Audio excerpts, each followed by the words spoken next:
ఇవన్నీ అంటే లేట్ అయితే ఒకటే నిమిషం ఇచ్చిర్రు.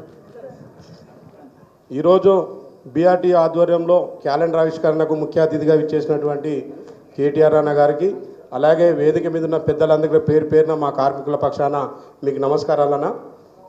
ఈరోజు నేను ముఖ్యంగా 2 నిమిషాలు 3 ముచ్చట్లే చెప్తా. నాకు 2 పాపలు, ఒక బాబు. మా పెద్ద పాపని గౌరవ పెళ్ళికాడు గుట్ట దగ్గర ఇచ్చిన. తెలంగాణ రాకముందుకు 2 లక్షల రూపాయలు ఎకరా ఉండే. తెలంగాణ వచ్చిన 10 ఏళ్ళ ₹1 కోటి ఎకరా అయింది. అది తెలంగాణ వచ్చిన 10 ఏళ్ళ ₹1 కోటి అయింది. అట్లా నా బిడ్డ కోటీశ్వరరాలు అయింది. కేసీఆర్ గారు ఎప్పుడు గుట్టకు పోయినా, గుట్ట అభివృద్ధి కాంక్షించి గుట్టకు పోతే ఒక్కసారి విజిటింగ్ చేస్తే 1 ఎకరా 5 లక్షలు పెరిగింది. ఇది గొప్ప విషయం. 1 ఎకరా 5 లక్షలు, అట్లా ₹1 కోటి ఎకరా అయింది. ఇప్పుడు అష్టదరిద్రుడు అధిపతి అయినాక ఒక్కసారి విజిటింగ్ పోతే 30 లక్షలు దిగి 70 లక్షలకు వచ్చింది. అంటే అదొక్క ముచ్చట. రెండోది, నా చిన్న కూతుర్ని ఒక గవర్నమెంట్ అధికారికి ఇచ్చిన. అప్పట్లో ఆయన ఒక 30,000 జీతం ఉంటే 60,000 జీతం అయింది 10 ఏళ్ళల్లో. అది రెండో ముచ్చట. మూడో ముచ్చట, 40 ఏళ్ళ నుంచి సివిల్ సప్లై కార్మికునిగా మా నాయన చేసిన, అందులో నేను చేసిన. తెలుగుదేశం ప్రభుత్వం, కాంగ్రెస్ ప్రభుత్వం, అన్ని ప్రభుత్వాలు వచ్చినాయి. 40 ఏళ్ళ పాలనలో 76లో కార్పొరేషన్ ఏర్పడితే 2014 దాకా కింటాలకు లోడింగ్ అన్లోడింగ్ ₹8 ఉండే. లోడింగ్ అన్లోడింగ్ ₹8 ఉండే. కేసీఆర్ గారు ముఖ్యమంత్రి అయిన వెంటనే ఒకటే నెలల జూన్ 2 తారీఖు నాడు తెలంగాణ ఆవిర్భావం మన సార్ ముఖ్యమంత్రి అయితే 21వ తారీఖు 23వ తారీఖు మా కార్మికులను పిలిపించి దాదాపు 50% మేర ₹8 హమాలీ రేట్ని ₹12 పెంచిన ఘనత ఈ ప్రభుత్వాన్ని. దానితో అంటే నాకు అప్పుడు 10,000 జీతం వచ్చేది ఉంటే ఏకంగా తెలంగాణ వచ్చిన శుభ సందర్భంగా నాకు 5,000 జీతం పెరిగింది. అట్లా ఒక్కసారి కాదు, తెలంగాణ ప్రభుత్వం ఉన్నన్ని రోజులు ప్రతి 2 సంవత్సరాలకు ఒకసారి ₹12 అయింది. అప్పుడు ఇమ్మీడియట్లీ మళ్ళీ 2 సంవత్సరాలు ఇంకొక ₹3 పెంచి ₹15 అయింది. మళ్ళీ 2 సంవత్సరాలు ₹3 పెంచి 18 అయింది. మళ్ళీ మన మారేడు శ్రీనివాస్ మా చైర్మన్ గారు వచ్చిన తర్వాత మొత్తం ₹22 అయింది. అదే చెప్తున్నా. అట్లా ఆ ₹22 నుంచి ₹26 అయింది. ఇవాళ ₹8 ఉన్న 40 ఏళ్ళ నుంచి ₹8 ఉన్న హమాలీ రేటు ఇవాళ ₹26గా మన ప్రభుత్వం మాకు పెంచిచ్చింది. అంటే అది ఎంతో గొప్ప విషయం. ఇదంతా ఒకేత అయితే నేను కేసీఆర్కి అత్యంత భక్తుణ్ణి, బీఆర్ఎస్ నిజమైన కార్యకర్తని.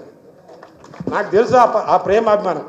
అయితే నేనెందుకు అంటున్నా అంటే, ఈ 2023 ఎలక్షన్ టైంలో కార్మికులను ఉద్దేశించి ఒక ముఖ్యమంత్రి హోదాలో కార్మికులందరూ చల్లగా ఉండాలి, వాళ్ళు సంతోషంగా ఉండాలి, వాళ్ళు ఏ ఆపద వచ్చినా వాళ్ళు బాధపడొద్దు, వాళ్ళ కుటుంబం పెద్ద కోల్పోతే వాళ్ళు ఇబ్బంది పడొద్దు, వాళ్ళకు భరోసా ఉండాలి, బాధ్యతగా ఉండాలని 2013 మేనిఫెస్టోలో కార్మికులను ఉద్దేశించి కార్మికునికి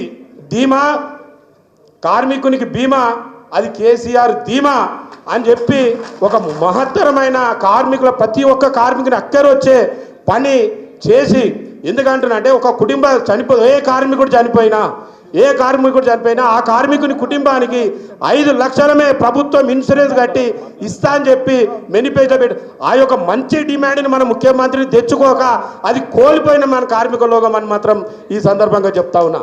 కేసీఆర్ గారు ముఖ్యమంత్రి అయి ఉంటే, కేసీఆర్ గారిని మనం ముఖ్యమంత్రిగా చేసుకొని ఉండుంటే ఇవాళ అక్కడ కోటీశ్వరులు లక్షాధికారు అట్లనే ఉండే, ఇక్కడ ఉన్న వాళ్ళు అందరూ మంచిగుంటుండే, చనిపోయిన వాళ్ళు ఇబ్బంది కాకుండా వాళ్ళకు కూడా అన్ని రకాలుగా ఆపద ₹5 లక్షల వస్తుండే. ఇప్పుడు అది లేదు, ఇది లేదు, ఏదీ లేదు. నేను మొన్న దగ్గర పోతే రాంబాబు దగ్గర ఒక ముచ్చట చెప్పిన.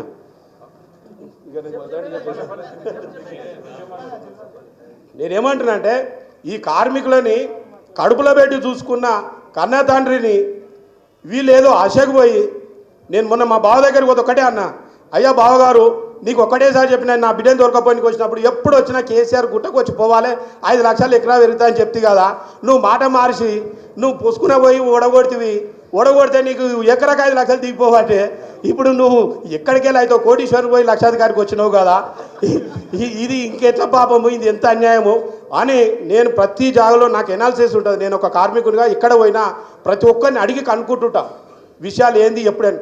కానీ అది కోల్పోయినందుకు, ఆయనని మేము దూరం చేసుకున్నందుకు బాధపడని గుండె లేదు, బాధపడని అవ్వ లేదు, బాధపడని తాత లేడు, బాధపడని విద్యార్థి లేడు, ప్రతి ఒక్కరు బాధపడి కళ్ళల్లో నీళ్ళు తీసుకుంటా ఉన్నారు.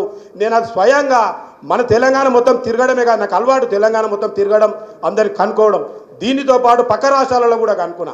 ఆ కనుక్కున్నప్పుడు ఒకటి ఏంటంటే కార్మికులను ఉద్దేశించి కార్మికుల పక్షాన నిలబడి, కర్షకుల పక్షాన నిలబడి అందరు చల్లగా ఉండాలి, అందరు మంచిగా ఉండాలి, అందరు తెలివి తెచ్చుకోవాలి అని అందరి పట్ల ఆలోచించిన ఏకైక ముఖ్యమంత్రి మన పెద్దలు కేసీఆర్ గారే అని చెప్పి